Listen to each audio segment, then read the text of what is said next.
ಬದುಕಲಿ ತಂದೆ. ನಿನ್ನನ್ನು ಬಿಟ್ಟು ನನಗೇನು ಬೇಡ ತಂದೆ, ನಿನ್ನನ್ನು ಮರೆತು ನಾ ಹೇಗೆ ಬದುಕಲಿ ತಂದೆ.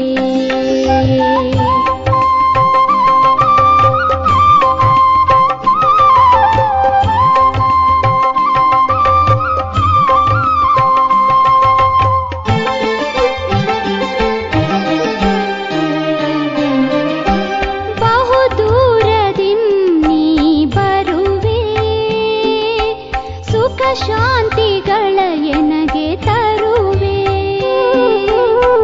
ಮಧುರ ಮಧುರ ಮುರಳಿಯ ನುಡಿಸಿ ತನು ಮನಗಳ ನೀ ತಣಿಸುತ್ತಿರುವೆ. ಅಮಿತ ಪ್ರೇಮದಿ ಕುಣಿಸುತ್ತಿರುವೆ, ಅಮಿತ ಪ್ರೇಮದಿ ಕುಣಿಸುತ್ತಿರುವೆ. ನಿನ್ನನ್ನು ಮರೆತು ಹೇಗೆ ಬದುಕಲಿ ತಂದೆ.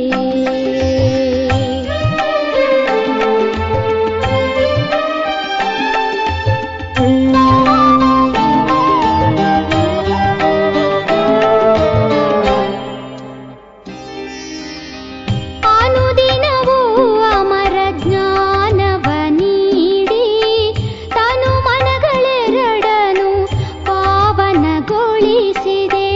ನಿನಗಿಂತಲೂ ಎನ್ನ ಮುಂದೆ ಇರಿಸಿದೆ. ಮಕ್ಕಳ ಭಾಗ್ಯ ಕಂಡು ಸಂತಸ ಪಡುವೆ, ಮಕ್ಕಳ ಭಾಗ್ಯ ಕಂಡು ಸಂತಸ ಪಡುವೆ. ನಿನ್ನನ್ನು ಮರೆತು ನಾ ಹೇಗೆ ಬದುಕಲಿ ತಂದೆ.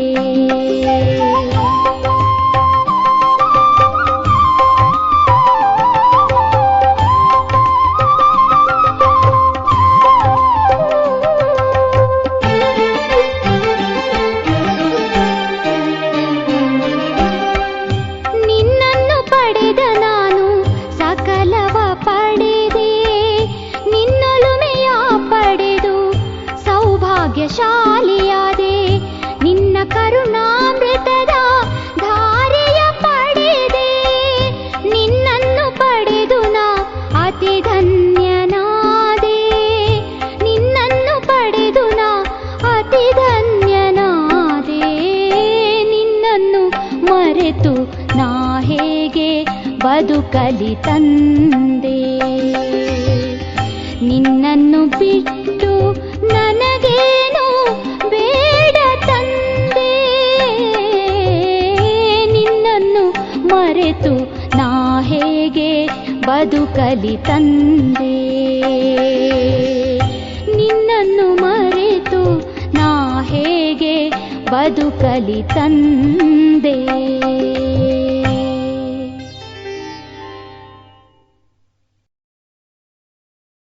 ಓಂ ಶಾಂತಿ. ಇಂದಿನ ದಿನಾಂಕ 16/5/2025. ಪ್ರಾರ್ಥಮುರುಳಿ ಬಾಪ್ತಾದ ಮಧುಬನ. ಮಧುರ ಮಕ್ಕಳೇ, ನಿಮ್ಮ ಪ್ರೀತಿಯು ಒಬ್ಬ ತಂದೆಯ ಜೊತೆ ಇದೆ, ಏಕೆಂದರೆ ನಿಮಗೆ ಬೇಹದ್ದಿನ ಆಸ್ತಿಯು ಸಿಗುತ್ತದೆ. ನೀವು ನನ್ನ ಬಾಬಾ ಎಂದು ಪ್ರೀತಿಯಿಂದ ಹೇಳುತ್ತೀರಿ. ಪ್ರಶ್ನೆ: ಯಾವುದೇ ದೇಹಧಾರಿ ಮನುಷ್ಯರ ಮಾತನ್ನು ತಂದೆಯೊಂದಿಗೆ ಹೋಲಿಕೆ ಮಾಡಲು ಸಾಧ್ಯವಿಲ್ಲ, ಏಕೆ? ಉತ್ತರ: ಏಕೆಂದರೆ ತಂದೆಯ ಒಂದೊಂದು ಮಾತು ಮಹಾವಾಕ್ಯವಾಗಿದೆ. ಯಾರು ಮಹಾವಾಕ್ಯಗಳನ್ನು ಕೇಳುವವರು ಮಹಾನ್ ಅರ್ಥಾತ್ ಪುರುಷೋತ್ತಮರಾಗಿ ಬಿಡುತ್ತಾರೆ. ತಂದೆಯ ಮಹಾವಾಕ್ಯಗಳು ಹೂಗಳನ್ನಾಗಿ ಮಾಡುತ್ತದೆ. ಮನುಷ್ಯರ ಮಾತು ಮಹಾವಾಕ್ಯವಲ್ಲ, ಅದರಿಂದ ನಾವಿನ್ನು ಕೆಳಗಿಳಿಯುತ್ತಾ ಬಂದಿದ್ದೇವೆ. ಗೀತೆ: ಪ್ರಪಂಚ ಬದಲಾದರೂ ನಾವು ಬದಲಾಗುವುದಿಲ್ಲ. ಓಂ ಶಾಂತಿ. ಗೀತೆಯ ಮೊದಲನೆಯ ಸಾಲಿನಲ್ಲಿ ಸ್ವಲ್ಪ ಅರ್ಥವಿದೆ, ಬಾಕಿ ಇಡೀ ಗೀತೆಯು ಏನೂ ಪ್ರಯೋಜನಕ್ಕಿಲ್ಲ.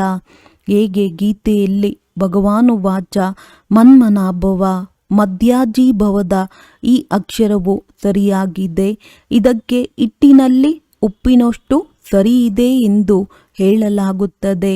ಈಗ ಭಗವಂತನೆಂದು ಯಾರಿಗೆ ಹೇಳಲಾಗುತ್ತದೆ? ಇದನ್ನು ಮಕ್ಕಳು ಚೆನ್ನಾಗಿ ತಿಳಿದುಕೊಂಡಿದ್ದೀರಿ. ಭಗವಂತನೆಂದು ಶಿವನಿಗೆ ಹೇಳಲಾಗುತ್ತದೆ. ಶಿವ ತಂದೆಯು ಬಂದು ಶಿವಾಲಯವನ್ನು ರಚಿಸುತ್ತಾರೆ. ಆದರೆ ಎಲ್ಲಿ ಬರುತ್ತಾರೆ? ವೇಶ್ಯಾಲಯದಲ್ಲಿ ಸ್ವಯಂ ತಂದೆಯು ಬಂದು ತಿಳಿಸುತ್ತಾರೆ. ಏ ಮಧುರಾತಿ ಮಧುರ, ಅಗಲಿ ಹೋಗಿ ಮರಳಿ ಸಿಕ್ಕಿರುವ ಮಕ್ಕಳೇ ಎಂದು ಆತ್ಮವೇ ಕೇಳುತ್ತದೆ. ಎಲ್ಲವೇ ನಾವಾತ್ಮರು ಅವಿನಾಶಿ ಎಂದು ಗೊತ್ತಿದೆ. ಈ ದೇಹ ವಿನಾಶಿಯಾಗಿದೆ. ನಾವು ಆತ್ಮರು ಈಗ ತನ್ನ ಪರಮಪಿತ ಪರಮಾತ್ಮನಿಂದ ಮಹಾವಾಕ್ಯವನ್ನು ಕೇಳುತ್ತಿದ್ದೇವೆ. ಮಹಾವಾಕ್ಯವು ಒಬ್ಬ ಪರಮಪಿತ ಪರಮಾತ್ಮನದ್ದೇ ಆಗಿರುತ್ತದೆ. ಯಾರು ಮಹಾನ್ ಪುರುಷೋತ್ತಮರನ್ನಾಗಿ ಮಾಡುತ್ತಾರೆ. ಬಾಕಿ ಯಾರೆಲ್ಲ ಮಹಾತ್ಮರು, ಗುರು ಮುಂತಾದವರಿದ್ದಾರೆ ಅವರದನ್ನು ಮಹಾವಾಕ್ಯವೆಂದು ಹೇಳುವುದಿಲ್ಲ. ಶಿವೋಹಂ ಎಂದು ಯಾರು ಹೇಳುತ್ತಾರೆ ಅದು ಸಹ ಸರಿಯಾದ ವಾಕ್ಯವಲ್ಲ. ನೀವು ಈಗ ತಂದೆಯಿಂದ ಮಹಾವಾಕ್ಯವನ್ನು ಕೇಳಿ ಹೂಗಳಾಗುತ್ತೀರಿ. ಮುಳ್ಳು ಹಾಗೂ ಹೂವಿನಲ್ಲಿ ಎಷ್ಟೊಂದು ವ್ಯತ್ಯಾಸವಿದೆ. ಈಗ ನೀವು ಮಕ್ಕಳಿಗೆ ಗೊತ್ತಿದೆ. ನಮಗೆ ಯಾವ ಮನುಷ್ಯನು ತಿಳಿಸುತ್ತಿಲ್ಲ. ಇವರಲ್ಲಿ ಬ್ರಹ್ಮ ಶಿವತಂದೆಯು ವಿರಾಜಮಾನವಾಗಿದ್ದಾರೆ. ಅವರೂ ಆತ್ಮನಾಗಿದ್ದಾರೆ. ಆದರೆ ಇವರಿಗೆ ಶಿವತಂದೆ ಪರಮ ಆತ್ಮ ಎಂದು ಹೇಳಲಾಗುತ್ತದೆ. ಈಗ ಪತಿತ ಆತ್ಮರು ಹೇಳುತ್ತಾರೆ, ಏ ಪರಮ ಆತ್ಮ, ಬನ್ನಿ, ಬಂದು ನಮ್ಮನ್ನು ಪಾವನ ಮಾಡಿ. ಅವರು ಪರಮಪಿತ ಆಗಿದ್ದಾರೆ. ಪರಮರನ್ನಾಗಿ ಮಾಡುತ್ತಾರೆ. ನೀವು ಪುರುಷೋತ್ತಮರೆಂದರೆ ಎಲ್ಲ ಪುರುಷರಿಗಿಂತ ಉತ್ತಮ ಪುರುಷರಾಗುತ್ತೀರಿ. ಅವರು ದೇವತೆಗಳಾಗಿದ್ದಾರೆ. ಪರಮಪಿತ ಅಕ್ಷರ ಬಹಳ ಮಧುರವಾಗಿದೆ. ಸರ್ವವ್ಯಾಪಿ ಎಂದು ಹೇಳುತ್ತಾರೆ. ಆಗ ಆ ಮಧುರತೆ ಇರುವುದಿಲ್ಲ. ನಿಮ್ಮಲ್ಲಿಯೂ ಸಹ ಬಹಳ ಕಡಿಮೆ ಮಂದಿ ಇದ್ದಾರೆ ಯಾರು ಪ್ರೀತಿಯಿಂದ ಆಂತರ್ಯದಲ್ಲಿ ನೆನಪು ಮಾಡುತ್ತಾರೆ. ಆ ಸ್ತ್ರೀ ಪುರುಷರಂತೂ ಒಬ್ಬರನ್ನೊಬ್ಬರು ಸ್ಥೂಲ ರೂಪದಲ್ಲಿ ನೆನಪು ಮಾಡುತ್ತಾರೆ. ಇದು ಆತ್ಮಗಳು ಪರಮಾತ್ಮನನ್ನು ಬಹಳ ಪ್ರೀತಿಯಿಂದ ನೆನಪು ಮಾಡುವುದಾಗಿದೆ. ಭಕ್ತಿ ಮಾರ್ಗದಲ್ಲಿ ಇಷ್ಟು ಪ್ರೀತಿಯಿಂದ ಪೂಜೆ ಮಾಡಲು ಸಾಧ್ಯವಿಲ್ಲ. ಈ ಪ್ರೀತಿಯು ಇರುವುದಿಲ್ಲ. ಯಾರೆಂದು ಗೊತ್ತೇ ಇಲ್ಲವೆಂದಾಗ ಪ್ರೀತಿಯು ಹೇಗಿರುತ್ತದೆ? ಈಗ ನೀವು ಮಕ್ಕಳಿಗೆ ಬಹಳ ಪ್ರೀತಿ ಇದೆ. ನನ್ನ ಬಾಬಾ ಎಂದು ಆತ್ಮವು ಹೇಳುತ್ತದೆ. ಆತ್ಮಗಳು ಪರಸ್ಪರ ಸಹೋದರರಾಗಿದ್ದಾರೆ. ಪ್ರತಿಯೊಬ್ಬ ಸಹೋದರನು ಹೇಳುತ್ತಾನೆ, ಬಾಬಾ ನನಗೆ ತನ್ನ ಪರಿಚಯವನ್ನು ನೀಡಿದ್ದಾರೆ. ಆದರೆ ಅದನ್ನು ಪ್ರೀತಿ ಎಂದು ಹೇಳುವುದಿಲ್ಲ. ಯಾರಿಂದಲಾದರೂ ಏನಾದರೂ ಸಿಕ್ಕಿದರೆ ಅವರಲ್ಲಿ ಪ್ರೀತಿ ಇರುತ್ತದೆ. ಮಕ್ಕಳಿಗೆ ತಂದೆಯೊಂದಿಗೆ ಪ್ರೀತಿ ಇದೆ, ಏಕೆಂದರೆ ತಂದೆಯಿಂದ ಆಸ್ತಿಯು ಸಿಗುತ್ತದೆ. ಎಷ್ಟು ಹೆಚ್ಚು ಆಸ್ತಿಯು ಸಿಗುತ್ತದೆಯೋ ಅಷ್ಟು ಹೆಚ್ಚು ಮಕ್ಕಳಿಗೆ ಪ್ರೀತಿ ಇರುತ್ತದೆ. ಒಂದು ವೇಳೆ ತಂದೆಯ ಬಳಿ ಏನೂ ಆಸ್ತಿ ಇಲ್ಲ, ತಾತನ ಬಳಿ ಇದ್ದರೆ ತಂದೆಯಲ್ಲಿ ಇಷ್ಟು ಪ್ರೀತಿ ಇರುವುದಿಲ್ಲ. ಆಗ ತಾತನಲ್ಲಿ ಪ್ರೀತಿ ಇರುತ್ತದೆ. ಇವರಿಂದ ಆಸ್ತಿಯೂ ಸಿಗುತ್ತದೆ ಎಂದು ತಿಳಿಯುತ್ತಾರೆ. ಇವರು ಬೇಹದ್ದಿನ ತಂದೆಯಾಗಿದ್ದಾರೆ. ನೀವು ಮಕ್ಕಳಿಗೆ ಗೊತ್ತಿದೆ, ತಂದೆಯು ನಮಗೆ ಓದಿಸುತ್ತಿದ್ದಾರೆ. ಇದಂತೂ ಬಹಳ ಖುಷಿಯ ಮಾತಾಗಿದೆ ಎಲ್ಲವೇ. ಭಗವಂತ ನಮ್ಮ ತಂದೆಯಾಗಿದ್ದಾರೆ. ಯಾವ ರಚಯಿತ ತಂದೆಯನ್ನು ಯಾರೂ ಸಹ ತಿಳಿದೇ ಇಲ್ಲ. ತಿಳಿಯದಿರುವ ಕಾರಣ ತನ್ನನ್ನೇ ತಂದೆಯೆಂದು ಹೇಳಿಬಿಡುತ್ತಾರೆ. ಹೇಗೆ ಮಗುವಿನೊಂದಿಗೆ ಕೇಳಿದಾಗ ನಿಮ್ಮ ತಂದೆ ಯಾರು, ಕೊನೆಯಲ್ಲಿ ಅದೂ ನಾನೇ ಎಂದು ಹೇಳುತ್ತದೆ. ಈಗ ನೀವು ಮಕ್ಕಳಿಗೆ ಗೊತ್ತಿದೆ, ಎಲ್ಲ ತಂದೆಯರ ತಂದೆ ಅವಶ್ಯವಾಗಿ ಇದ್ದಾರೆ. ಈಗ ನಮಗೆ ಸಿಕ್ಕಿರುವ ಬೇಹದ್ದಿನ ತಂದೆಗೆ ತನ್ನದೇ ಆದ ಯಾವ ತಂದೆಯೂ ಇಲ್ಲ. ಇವರು ಶ್ರೇಷ್ಠಾತಿ ಶ್ರೇಷ್ಠ ತಂದೆಯಾಗಿದ್ದಾರೆ. ಅಂದ ಮೇಲೆ ಮಕ್ಕಳಿಗೆ ಆಂತರ್ಯದಲ್ಲಿ ಖುಷಿ ಇರಬೇಕಲ್ಲವೇ? ಆ ಯಾತ್ರೆಗಳಿಗೆ ಹೋದಾಗಲೂ ಇಷ್ಟೊಂದು ಖುಷಿ ಇರುವುದಿಲ್ಲ, ಏಕೆಂದರೆ ಪ್ರಾಪ್ತಿಯೇನೂ ಇಲ್ಲ. ಕೇವಲ ದರ್ಶನಕ್ಕಾಗಿ ಹೋಗುತ್ತಾರಷ್ಟೇ. ಸುಮ್ಮನೆ ಎಷ್ಟೊಂದು ಕಷ್ಟಪಡುತ್ತಿರುತ್ತಾರೆ. ಒಂದಂತೂ ಹಣವನ್ನು ಬಹಳ ಖರ್ಚು ಮಾಡುತ್ತಾರೆ, ಆದರೆ ಪ್ರಾಪ್ತಿಯೇನೂ ಇಲ್ಲ.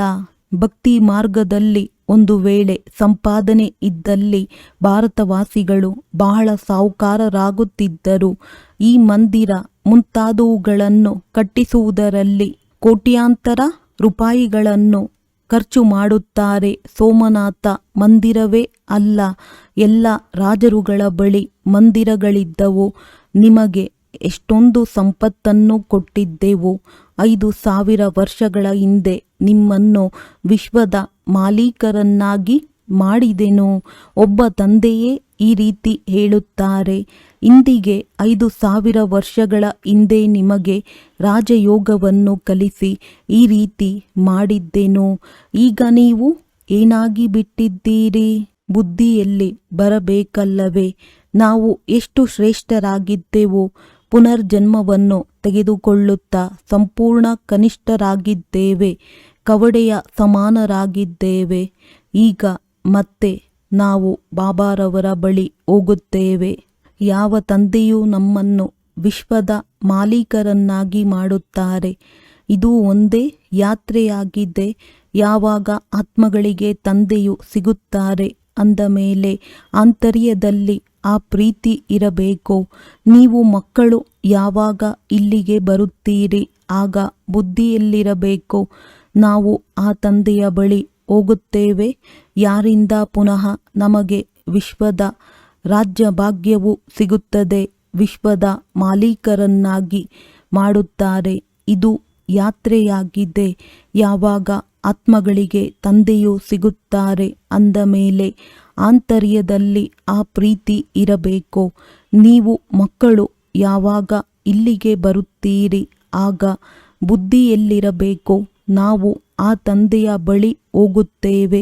ಯಾರಿಂದ ಪುನಃ ನಮಗೆ ವಿಶ್ವದ ರಾಜ್ಯ ಭಾಗ್ಯವು ಸಿಗುತ್ತದೆ, ಆ ತಂದೆಯು ನಮಗೆ ಶಿಕ್ಷಣ ಕೊಡುತ್ತಾರೆ. ಮಕ್ಕಳೇ, ದಿವ್ಯ ಗುಣಗಳನ್ನು ಧಾರಣೆ ಮಾಡಿ ಸರ್ವಶಕ್ತಿವಂತನಾದ ಪತಿತ ಪಾವನನಾದ ಆ ತಂದೆಯನ್ನು ನೆನಪು ಮಾಡಿ. ನಾನು ಕಲ್ಪ ಕಲ್ಪವೂ ಬಂದು ಹೇಳುತ್ತೇನೆ, ನನ್ನೊಬ್ಬನನ್ನೇ ನೆನಪು ಮಾಡಿ, ಆಗ ವಿಕರ್ಮವು ವಿನಾಶವಾಗುತ್ತದೆ. ಮನಸ್ಸಿನಲ್ಲಿ ಇದು ಬರಬೇಕಾಗಿದೆ. ನಾವು ಬೇಹದ್ದಿನ ತಂದೆಯ ಬಳಿ ಬಂದಿದ್ದೇವೆ. ತಂದೆಯು ಹೇಳುತ್ತಾರೆ, ನಾನು ಗುಪ್ತನಾಗಿದ್ದೇನೆ. ಆತ್ಮನು ಹೇಳುತ್ತದೆ, ನಾನು ಆತ್ಮನಾಗಿದ್ದೇನೆ. ನೀವು ತಿಳಿದುಕೊಳ್ಳುತ್ತೀರಿ, ನಾವು ಶಿವ ತಂದೆಯ ಬಳಿ ಬ್ರಹ್ಮದಾದಾರವರ ಬಳಿ ಹೋಗುತ್ತೇವೆ. ಯಾರು ಕಂಬೈಂಡ್ ಆಗುತ್ತಾರೆ ಅವರೊಂದಿಗೆ ನಾವು ಮಿಲನ ಮಾಡುತ್ತೇವೆ. ಯಾರಿಂದ ನಾವು ವಿಶ್ವದ ಮಾಲೀಕರಾಗುತ್ತೇವೆ. ಆಂತರ್ಯದಲ್ಲಿ ಎಷ್ಟೊಂದು ಬೇಹದ್ದಿನ ಖುಷಿ ಇರಬೇಕು. ಯಾವಾಗ ಮಧುಬನಕ್ಕೆ ಬರಲು ಮನೆಯಿಂದ ಹೊರಡುತ್ತೇವೆ ಆಗ ಆಂತರ್ಯದಲ್ಲಿ ಗದ್ಗದಿತ ಉಂಟಾಗಬೇಕು.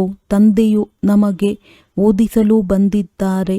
ಈಗ ನಮಗೆ ದೈವಿ ಗುಣಗಳ ಧಾರಣೆ ಮಾಡಲು ಯುಕ್ತಿಯನ್ನು ತಿಳಿಸುತ್ತಾರೆ. ಮನೆಯಿಂದ ಹೊರಡುವಾಗಲೇ ಆಂತರ್ಯದಲ್ಲಿ ಈ ಖುಷಿ ಇರಬೇಕು. ಹೇಗೆ ಕನ್ಯೆಯು ಪತಿಯ ಬಳಿ ಬರುವರೋ ಆಗ ಆಭರಣಗಳನ್ನು ಧರಿಸುತ್ತಾಳೆ, ಆಗ ಮುಖವು ಅರಳುತ್ತದೆ. ಆ ಮುಖವು ಅರಳಿರುವುದು ದುಃಖವನ್ನನುಭವಿಸಲು, ನಿಮ್ಮ ಮುಖ ಅರಳಿರುವುದು ಸದಾ ಸುಖವನ್ನು ಪಡೆಯಲು ಅಂದಾಗ ಇಂತಹ ತಂದೆಯ ಬಳಿ ಬರುವಾಗ ಎಷ್ಟೊಂದು ಖುಷಿ ಇರಬೇಕು. ಈಗ ನಮಗೆ ಬೇಹದ್ದಿನ ತಂದೆಯು ಸಿಕ್ಕಿದ್ದಾರೆ. ಸತ್ಯಯುಗಕ್ಕೆ ಹೋದ ನಂತರ ಡಿಗ್ರಿಯು ಕಡಿಮೆಯಾಗುತ್ತದೆ. ಈಗಂತೂ ನಾವು ಬ್ರಾಹ್ಮಣರು ಈಶ್ವರಿಯ ಸಂತಾನರಾಗಿದ್ದೇವೆ. ಭಗವಂತ ಕುಳಿತು ಓದಿಸುತ್ತಾರೆ. ಅವರು ನಮ್ಮ ತಂದೆಯೂ ಆಗಿದ್ದಾರೆ, ಶಿಕ್ಷಕನೂ ಆಗಿದ್ದಾರೆ. ಓದಿಸುತ್ತಾರೆ ಮತ್ತು ಪಾವನ ಮಾಡಿ ಜೊತೆಯಲ್ಲಿಯೂ ಕರೆದುಕೊಂಡು ಹೋಗುತ್ತಾರೆ. ಈಗ ನಾವಾತ್ಮರು ಈ ರಾವಣ ಚೀಚಿ ರಾಜ್ಯದಿಂದ ಮುಕ್ತರಾಗುತ್ತೇವೆ. ಆಂತರ್ಯದಲ್ಲಿ ಬಹಳಷ್ಟು ಖುಷಿ ಇರಬೇಕು. ಯಾವಾಗ ತಂದೆಯು ವಿಶ್ವದ ಮಾಲೀಕರನ್ನಾಗಿ ಮಾಡುತ್ತಾರೆ ಅಂದ ಮೇಲೆ ಈ ವಿದ್ಯೆಯನ್ನು ಎಷ್ಟು ಚೆನ್ನಾಗಿ ಓದಬೇಕು. ವಿದ್ಯಾರ್ಥಿಗಳು ಚೆನ್ನಾಗಿ ಓದಿದರೆ ಒಳ್ಳೆಯ ಅಂಕಗಳಿಂದ ತೇರ್ಗಡೆಯಾಗುತ್ತಾರೆ. ಬಾಬಾ, ನಾವಂತೂ ಶ್ರೀನಾರಾಯಣರಾಗುತ್ತೇವೆಂದು ಮಕ್ಕಳು ಹೇಳುತ್ತಾರೆ. ಇದೇ ಸತ್ಯನಾರಾಯಣ ಕಥೆಯಾಗಿದೆ, ಅರ್ಥಾತ್ ನರನಿಂದ ನಾರಾಯಣನಾಗುವ ಕಥೆಯಾಗಿದೆ. ಆ ಸುಳ್ಳು ಕಥೆಗಳಂತೂ ಜನ್ಮ ಜನ್ಮಾಂತರ ಕೇಳುತ್ತಾ ಬಂದಿದ್ದೇವೆ. ಈಗ ತಂದೆಯಿಂದ ಒಂದೇ ಬಾರಿ ನೀವು ಸತ್ಯವಾದ ಕಥೆಯನ್ನು ಕೇಳುತ್ತೀರಿ. ಅದರ ನಂತರ ಅದು ಭಕ್ತಿ ಮಾರ್ಗದಲ್ಲಿ ನಡೆದು ಬರುತ್ತದೆ. ಹೇಗೆ ಶಿವತಂದೆಯು ಜನ್ಮ ಪಡೆದರು, ಇದನ್ನು ಪ್ರತಿ ವರ್ಷವೂ ಜಯಂತಿಯನ್ನಾಚರಿಸುತ್ತಾ ಬಂದಿದ್ದಾರೆ. ಅವರು ಯಾವಾಗ ಬಂದರು, ಬಂದು ಏನು ಮಾಡಿದರು ಏನೂ ಗೊತ್ತಿಲ್ಲ. ಒಳ್ಳೆಯದು, ಕೃಷ್ಣ ಜಯಂತಿಯನ್ನಾಚರಿಸುತ್ತಾರೆ. ಕೃಷ್ಣನು ಯಾವಾಗ ಬಂದನು, ಹೇಗೆ ಬಂದನು ಎಂಬುದೇನೂ ಗೊತ್ತಿಲ್ಲ. ಕಂಸಪುರಿಯಲ್ಲಿ ಬರುತ್ತಾನೆಂದು ಹೇಳುತ್ತಾರೆ. ಈಗ ಅವನು ಪತಿತ ಪ್ರಪಂಚದಲ್ಲಿ ಹೇಗೆ ಜನ್ಮವನ್ನು ಪಡೆಯಲು ಸಾಧ್ಯ? ಮಕ್ಕಳಿಗೆ ಎಷ್ಟು ಖುಷಿಯಾಗಬೇಕು. ನಾವು ಬೇಅದ್ದಿನ ತಂದೆಯ ಬಳಿ ಹೋಗುತ್ತೇವೆ. ನಮಗೆ ಇಂಥವರಿಂದ ಬಾಣವು ನಾಟಿತು, ಬಾಬಾರವರು ಬಂದಿದ್ದಾರೆ, ಈ ರೀತಿ ಅನುಭವವನ್ನು ತಿಳಿಸುತ್ತಾರಲ್ಲವೇ. ಆ ದಿನದಿಂದ ನಾವು ತಂದೆಯನ್ನೇ ನೆನಪು ಮಾಡುತ್ತಿದ್ದೇವೆ. ಇದು ನಿಮ್ಮದು ಅತಿ ಶ್ರೇಷ್ಠ ತಂದೆಯ ಬಳಿ ಬರುವಂತಹ ಯಾತ್ರೆಯಾಗಿದೆ. ತಂದೆಯಂತೂ ಚೈತನ್ಯವಾಗಿದ್ದಾರೆ, ಮಕ್ಕಳ ಬಳಿ ಹೋಗುತ್ತಾರೆ. ಅದು ಜಡಯಾತ್ರೆಗಳಾಗಿವೆ. ಇಲ್ಲಂತೂ ತಂದೆಯು ಚೈತನ್ಯವಾಗಿದ್ದಾರೆ. ಹೇಗೆ ನಾವಾತ್ಮರು ಮಾತನಾಡುತ್ತೇವೆಯೋ ಹಾಗೆಯೇ ಆ ತಂದೆಯು ಶರೀರದ ಮೂಲಕ ಮಾತನಾಡುತ್ತಾರೆ. ಈ ವಿದ್ಯೆಯು ಭವಿಷ್ಯದ 21 ಜನ್ಮಗಳ ಶರೀರ ನಿರ್ವಹಣೆಗಾಗಿ ಇದೆ. ಇದು ಕೇವಲ ಈ ಒಂದು ಜನ್ಮಕ್ಕಾಗಿ ಅಂದಾಗ ಈಗ ಯಾವ ವಿದ್ಯೆಯನ್ನು ಓದಬೇಕು ಅಥವಾ ಯಾವ ವ್ಯಾಪಾರವನ್ನು ಮಾಡಬೇಕಾಗಿದೆ? ತಂದೆಯು ತಿಳಿಸುತ್ತಾರೆ, ಎರಡನ್ನೂ ಮಾಡಿ. ಸನ್ಯಾಸಿಗಳಂತೆ ಮನೆ ಮಠವನ್ನು ಬಿಟ್ಟು ಕಾಡಿಗೆ ಹೋಗಬಾರದು. ಇದು ಪ್ರವೃತ್ತಿ ಮಾರ್ಗವಾಗಿದೆ ತಾನೇ. ಎರಡಕ್ಕೂ ವಿದ್ಯೆಯಾಗಿದೆ. ಎಲ್ಲರೂ ಓದುವುದೂ ಇಲ್ಲ. ಕೆಲವರು ಚೆನ್ನಾಗಿ ಓದುತ್ತಾರೆ, ಕೆಲವರು ಕಡಿಮೆ. ಕೆಲವರಿಗಂತೂ ಬಹಳ ಬೇಗನೆ ಬಾಣವು ನಾಟುತ್ತದೆ. ಕೆಲವರು ಹೇಳುತ್ತಾರೆ, ಸರಿ, ನಾವು ಅರ್ಥ ಮಾಡಿಕೊಳ್ಳಲು ಪ್ರಯತ್ನ ಪಡುತ್ತೇವೆ. ಕೆಲವರಂತೂ ಇದು ಏಕಾಂತದಲ್ಲಿ ತಿಳಿದುಕೊಳ್ಳುವ ಮಾತುಗಳಾಗಿವೆ ಎಂದು ತಿಳಿದುಕೊಳ್ಳುತ್ತಾರೆ, ನಂತರ ಮರೆಯಾಗಿ ಬಿಡುತ್ತಾರೆ.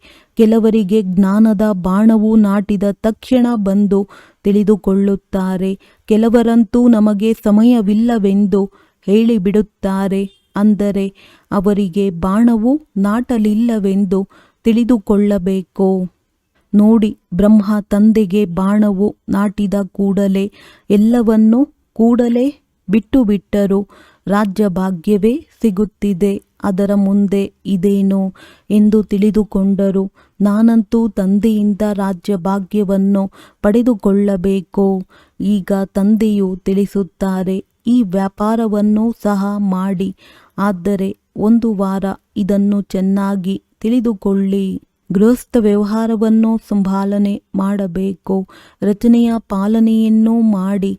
ಅವರಾದರೆ ಸನ್ಯಾಸಿಗಳು ರಚನೆ ಮಾಡಿ ನಂತರ ಓಡಿ ಹೋಗುತ್ತಾರೆ. ತಂದೆಯು ಹೇಳುತ್ತಾರೆ, ನೀವು ರಚಿಸಿದ್ದೀರಿ ಅಂದ ಮೇಲೆ ಚೆನ್ನಾಗಿ ಸಂಭಾಲನೆ ಮಾಡಿ. ಸ್ತ್ರೀ ಅಥವಾ ಮಗುವಿಗೆ ನೀವು ಹೇಳಿದ್ದನ್ನು ಕೇಳುತ್ತಾರೆಂದರೆ ಅವರು ಸುಪುತ್ರರೆಂದು ತಿಳಿದುಕೊಳ್ಳಿ. ತಿಳಿದುಕೊಳ್ಳುವುದಿಲ್ಲವೆಂದರೆ ಅವರು ಕುಪುತ್ರರು. ಸುಪುತ್ರ ಹಾಗೂ ಕುಪುತ್ರರೆನ್ನುವುದು ತಿಳಿದು ಬರುತ್ತದೆ ಎಲ್ಲವೇ. ತಂದೆಯು ಹೇಳುತ್ತಾರೆ, ನೀವು ಶ್ರೀಮತದಂತೆ ನಡೆಯಿರಿ, ಆಗ ಶ್ರೇಷ್ಠರಾಗುವಿರಿ. ಇಲ್ಲದಿದ್ದರೆ ಆಸ್ತಿಯೂ ಸಿಗಲು ಸಾಧ್ಯವಿಲ್ಲ.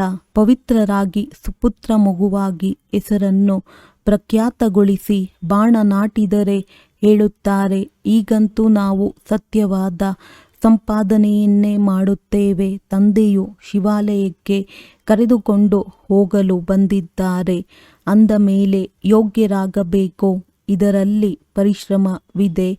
ಈಗ ಶಿವತಂದೆಯನ್ನು ನೆನಪು ಮಾಡಿ, ಆಗ ವಿಕರ್ಮ ವಿನಾಶವಾಗುತ್ತದೆ ಎಂದು ಹೇಳಿ. ನೀವು ಮಕ್ಕಳ ಕರ್ತವ್ಯವೇ ಆಗಿದೆ ತಂದೆಯ ಮನೆ ಮತ್ತು ಅತ್ತೆಯ ಮನೆಯನ್ನು ಉದ್ಧಾರ ಮಾಡುವುದು. ಯಾವಾಗ ನಿಮ್ಮನ್ನು ಕರೆಯುತ್ತಾರೆ ಆಗ ಅವರ ಕಲ್ಯಾಣ ಮಾಡುವುದು ನಿಮ್ಮ ಕರ್ತವ್ಯವಾಗಿದೆ. ದಯಾಹೃದಯಿಗಳಾಗಬೇಕು. ಪತಿತ ತಮೋಪ್ರಧಾನ ಮನುಷ್ಯರನ್ನು ಸತೋಪ್ರಧಾನರನ್ನಾಗಿ ಮಾಡಲು ದಾರಿ ತೋರಿಸಬೇಕು. ನಿಮಗೆ ಗೊತ್ತಿದೆ, ಪ್ರತಿಯೊಂದು ವಸ್ತುವು ಹೊಸದರಿಂದ ಹಳೆಯದು ಅವಶ್ಯವಾಗಿ ಆಗುತ್ತದೆ. ನರಕದಲ್ಲಿ ಎಲ್ಲರೂ ಪತಿತ ಆತ್ಮರೇ ಆಗಿದ್ದಾರೆ. ಆದ್ದರಿಂದ ಪಾವನರಾಗಲು ಗಂಗೆಯಲ್ಲಿ ಸ್ನಾನ ಮಾಡಲು ಹೋಗುತ್ತಾರೆ. ಮೊದಲು ನಾವು ಪತಿತರಾಗಿದ್ದೇವೆಂದು ತಿಳಿದುಕೊಳ್ಳಬೇಕು. ಆದ್ದರಿಂದ ಪಾವನರಾಗಬೇಕು. ತಂದೆಯು ಆತ್ಮಗಳಿಗೆ ಹೇಳುತ್ತಾರೆ, ನನ್ನನ್ನು ನೆನಪು ಮಾಡಿ, ಆಗ ನಿಮ್ಮ ಪಾಪಗಳು ನಾಶವಾಗುತ್ತದೆ. ಸಾಧು, ಸನ್ಯಾಸಿ ಮುಂತಾದವರಿಗೆಲ್ಲರಿಗೂ ಈ ಸಂದೇಶವನ್ನು ಕೊಡಿ. ತಂದೆಯು ಹೇಳುತ್ತಾರೆ, ನನ್ನನ್ನು ನೆನಪು ಮಾಡಿ. ಈ ಯೋಗಾಗ್ನಿಯಿಂದ ಅಥವಾ ನೆನಪಿನ ಯಾತ್ರೆಯಿಂದ ನಿಮ್ಮಲ್ಲಿರುವ ತುಕ್ಕು ಬಿಟ್ಟು ಹೋಗುತ್ತದೆ. ನೀವು ಪವಿತ್ರರಾಗಿ ನನ್ನ ಬಳಿ ಬರುತ್ತೀರಿ. ನಾನು ನಿಮ್ಮೆಲ್ಲರನ್ನು ಜೊತೆಯಲ್ಲಿ ಕರೆದುಕೊಂಡು ಹೋಗುತ್ತೇನೆ. ಹೇಗೆ ಚೇಳು ನಡೆಯುತ್ತಾ ಹೋಗುತ್ತದೆ. ಎಲ್ಲಿ ಮೃದುವಾದ ವಸ್ತುವನ್ನು ನೋಡಿದಾಗ ಅದು ಕುಟುಕುತ್ತದೆ. ಕಲ್ಲಿಗೆ ಕುಟ್ಟುವುದರಿಂದೇನು ಪ್ರಯೋಜನ? ನೀವು ಸಹ ತಂದೆಯ ಪರಿಚಯವನ್ನು ಕೊಡಿ. ನನ್ನ ಭಕ್ತರು ಎಲ್ಲಿರುತ್ತಾರೆ? ಇದನ್ನೂ ಸಹ ತಂದೆಯು ತಿಳಿಸಿದ್ದಾರೆ. ಶಿವನ ಮಂದಿರದಲ್ಲಿ, ಕೃಷ್ಣನ ಮಂದಿರದಲ್ಲಿ, ಲಕ್ಷ್ಮೀನಾರಾಯಣನ ಮಂದಿರದಲ್ಲಿ ಭಕ್ತರು ನನ್ನ ಭಕ್ತಿಯನ್ನು ಮಾಡುತ್ತಿರುತ್ತಾರೆ. ಎಷ್ಟಾದರೂ ನನ್ನ ಮಕ್ಕಳಲ್ಲವೇ? ನನ್ನಿಂದ ರಾಜ್ಯವನ್ನು ಪಡೆದಿದ್ದರು. ಈಗ ಪೂಜ್ಯರಿಂದ ಪೂಜಾರಿಯಾಗಿದ್ದಾರೆ. ದೇವತೆಗಳ ಭಕ್ತರಾಗಿದ್ದಾರೆ. ನಂಬರ್ 1 ಆಗಿದೆ ಶಿವನ ಅವ್ಯಭಿಚಾರಿ ಭಕ್ತಿ. ನಂತರ ಕೆಳಗಿಳಿಯುತ್ತಾ ಇಳಿಯುತ್ತಾ ಈಗಂತೂ ಭೂತ ಪೂಜೆಯನ್ನು ಮಾಡಲಾರಂಭಿಸಿದರು. ಶಿವನ ಪೂಜಾರಿಗಳಿಗೆ ತಿಳಿಸಲು ಸಹಜವಾಗುತ್ತದೆ. ಇವರು ಎಲ್ಲ ಆತ್ಮಗಳ ತಂದೆ ಶಿವತಂದೆಯಾಗಿದ್ದಾರೆ. ಸ್ವರ್ಗದ ಆಸ್ತಿಯನ್ನು ಕೊಡುತ್ತಾರೆ. ಈಗ ತಂದೆಯು ತಿಳಿಸುತ್ತಾರೆ, ನನ್ನನ್ನು ನೆನಪು ಮಾಡಿ, ಆಗ ವಿಕರ್ಮಗಳು ವಿನಾಶವಾಗುತ್ತವೆ. ನಾವೀಗ ನಿಮಗೆ ಈ ಸಂದೇಶವನ್ನು ಕೊಡುತ್ತೇವೆ. ಪತಿತ ಪಾವನ ಜ್ಞಾನಸಾಗರ ನಾನಾಗಿದ್ದೇನೆಂದು ತಂದೆಯು ಹೇಳುತ್ತಾರೆ. ಜ್ಞಾನವನ್ನು ತಿಳಿಸುತ್ತಿದ್ದೇನೆ. ಪಾವನರಾಗಲು ಯೋಗವನ್ನು ಕಲಿಸುತ್ತಿದ್ದೇನೆ. ಬ್ರಹ್ಮನ ತನುವಿನಿಂದ ನನ್ನನ್ನು ನೆನಪು ಮಾಡಿ ಎಂದು ಸಂದೇಶವನ್ನು ಕೊಡುತ್ತಿದ್ದೇನೆ. ನಿಮ್ಮ 84 ಜನ್ಮಗಳನ್ನು ನೆನಪು ಮಾಡಿ. ಮಂದಿರಗಳಲ್ಲಿ ಮತ್ತು ಕುಂಭಮೇಳದಲ್ಲಿ ನಿಮಗೆ ಭಕ್ತರು ಸಿಗುತ್ತಾರೆ. ಅಲ್ಲಿ ಹೋಗಿ ನೀವು ತಿಳಿಸಿಕೊಡಬಹುದು, ಪತಿತ ಪಾವನ ಗಂಗೆಯೋ ಅಥವಾ ಪರಮಾತ್ಮನೋ. ಅಂದ ಮೇಲೆ ಮಕ್ಕಳಿಗೆ ಈ ಖುಷಿ ಇರಬೇಕು. ನಾವು ಯಾರ ಬಳಿ ಹೋಗುತ್ತೇವೆ? ಎಷ್ಟು ಸಾಧಾರಣವಾಗಿದ್ದಾರೆ. ದೊಡ್ಡಸ್ತಿಕೆಯನ್ನೇನು ತೋರಿಸುವುದು? ಶಿವತಂದೆಯು ದೊಡ್ಡ ವ್ಯಕ್ತಿಯಾಗಿ ತೋರಿಸಿಕೊಳ್ಳಲು ಏನು ಮಾಡಬೇಕು? ಸನ್ಯಾಸಿಗಳ ವಸ್ತ್ರಗಳನ್ನು ಧರಿಸಲು ಸಾಧ್ಯವಿಲ್ಲ. ತಂದೆಯು ತಿಳಿಸುತ್ತಾರೆ, ನಾನಂತೂ ಸಾಧಾರಣ ತನುವನ್ನು ಪಡೆದುಕೊಳ್ಳುತ್ತೇನೆ. ನೀವೇ ಸಲಹೆ ಕೊಡಿ, ನಾನೇನು ಮಾಡಲಿ? ಈ ರಥಕ್ಕೆ ಬ್ರಹ್ಮ ಏನು ಶೃಂಗಾರ ಮಾಡಲಿ? ಅವರು ಹುಸೇನನ ಕುದುರೆಯನ್ನು ಎತ್ತಿನ ಮಸ್ತಕದಲ್ಲಿ ಗುಂಡು ಗುಂಡಾಗಿ ಶಿವನ ಚಿತ್ರವನ್ನು ತೋರಿಸುತ್ತಾರೆ. ಈಗ ಶಿವತಂದೆಯು ಎತ್ತಿನ ಮೇಲೆ ಎಲ್ಲಿಂದ ಬರುತ್ತಾರೆ? ಮಂದಿರದಲ್ಲಿ ಎತ್ತನ್ನೇಕೆ ಇಟ್ಟಿದ್ದಾರೆ? ಶಂಕರನ ಸವಾರಿ ಎಂದು ಹೇಳುತ್ತಾರೆ. ಸೂಕ್ಷ್ಮವತನದಲ್ಲಿ ಶಂಕರನ ಸವಾರಿ ಇರುತ್ತದೆಯೇ? ಇದೆಲ್ಲವೂ ಭಕ್ತಿ ಮಾರ್ಗವಾಗಿದೆ ಹಾಗೂ ಇದು ಡ್ರಾಮಾದಲ್ಲಿ ನಿಗದಿತವಾಗಿದೆ. ಒಳ್ಳೆಯದು. ಧಾರಣೆಗಾಗಿ ಮುಖ್ಯ ಸಾರ. ಸ್ವಯಂ ತಮ್ಮೊಂದಿಗೆ ತಾವು ಪ್ರತಿಜ್ಞೆ ಮಾಡಿಕೊಳ್ಳಿ. ಈಗ ನಾವು ಸತ್ಯವಾದ ಸಂಪಾದನೆಯನ್ನು ಮಾಡುತ್ತೇವೆ. ತನ್ನನ್ನು ಶಿವಾಲಯಕ್ಕೆ ಕರೆದುಕೊಂಡು ಹೋಗಲು ಯೋಗ್ಯರನ್ನಾಗಿ ಮಾಡಿಕೊಳ್ಳುತ್ತೇವೆ. ಸುಪುತ್ರ ಮಗುವಾಗಿ ಶ್ರೀಮತದಂತೆ ನಡೆದು ತಂದೆಯ ಹೆಸರನ್ನು ಪ್ರಖ್ಯಾತಗೊಳಿಸುತ್ತೇವೆ. ದಯಾಹೃದಯಿಯಾಗಿ ತಮೋಪ್ರಧಾನ ಮನುಷ್ಯರನ್ನು ಸತೋಪ್ರಧಾನರನ್ನಾಗಿ ಮಾಡಬೇಕು.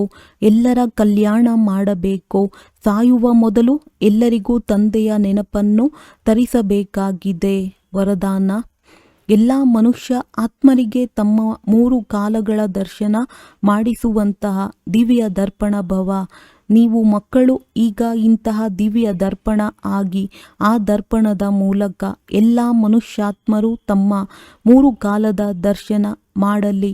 ಅವರಿಗೆ ನಷ್ಟವಾಗಿ ಕಂಡುಬರಲಿ, ನಾನು ಏನಾಗಿದ್ದೆ ಮತ್ತು ಈಗ ಏನಾಗಿದ್ದೇನೆ, ಭವಿಷ್ಯದಲ್ಲಿ ಏನಾಗಬೇಕಿದೆ. ಯಾವಾಗ ತಿಳಿಯುವರು, ಅರ್ಥಾತ್ ಅನುಭವ ಮಾಡುತ್ತಾರೆ ಅಥವಾ ನೋಡುತ್ತಾರೆ, ಅನೇಕ ಜನ್ಮದ ಬಾಯಾರಿಕೆ ಅಥವಾ ಮುಕ್ತಿಯಲ್ಲಿ ಹೋಗುವಂತಹ ಅಥವಾ ಸ್ವರ್ಗದಲ್ಲಿ ಹೋಗುವಂತಹ ಅನೇಕ ಜನ್ಮದ ಆಸೆಗಳು ಪೂರ್ಣವಾಗಲಿದೆ. ಆಗ ಸಹಜವಾಗಿಯೇ ತಂದೆಯಿಂದ ಆಸ್ತಿ ಪಡೆಯಲು ಆಕರ್ಷಿತರಾಗಿ ಬರುತ್ತಾರೆ. ಸ್ಲೋಗನ್: ಒಂದೇ ಬಲ, ಒಂದೇ ಭರವಸೆ. ಈ ಪಾಠವನ್ನು ಸದಾ ಪಕ್ಕ ಮಾಡಿಕೊಳ್ಳಿ. ಆಗ ಸುಳಿಯ ಮಧ್ಯದಿಂದ ಸಹಜವಾಗಿ ಹೊರಬಂದು ಬಿಡುವಿರಿ. ಅವ್ಯಕ್ತ ಸೂಚನೆ: ಆತ್ಮಿಕ ಘನತೆ ಮತ್ತು ಪವಿತ್ರತೆಯ ವ್ಯಕ್ತಿತ್ವವನ್ನು ಧಾರಣೆ ಮಾಡಿ. ವಾರಸುದಾರರ ಕ್ವಾಲಿಟಿ ಯಾವಾಗ ಪ್ರತ್ಯಕ್ಷವಾಗುವುದೆಂದರೆ ಯಾವಾಗ ತಾವು ತಮ್ಮ ಪವಿತ್ರತೆಯ ಘನತೆಯಲ್ಲಿರುವಿರಿ. ಎಲ್ಲಿಯೂ ಮಿತವಾದ ಆಕರ್ಷಣೆಯಲ್ಲಿ ಕಣ್ಣುಗಳು ಮೋಸ ಹೋಗುವುದಿಲ್ಲ. ವಾರಸುದಾರರು ಅರ್ಥಾತ್ ಅಧಿಕಾರಿ ಯಾರು ಇಲ್ಲಿ ಸದಾ ಅಧಿಕಾರಿ ಸ್ಟೇಜಿನ ಮೇಲೆ ಇರುತ್ತಾರೆ ಎಂದು ಮಾಯೆಯ ಅಧೀನರಾಗುವುದಿಲ್ಲ. ಅಧಿಕಾರತನದ ಶುಭ ನಶೆಯಲ್ಲಿರುತ್ತಾರೆ. ಇಂತಹ ಅಧಿಕಾರಿ ಸ್ಟೇಜ್ನವರೇ ಅಲ್ಲಿಯೂ ಅಧಿಕಾರಿಯಾಗುತ್ತಾರೆ.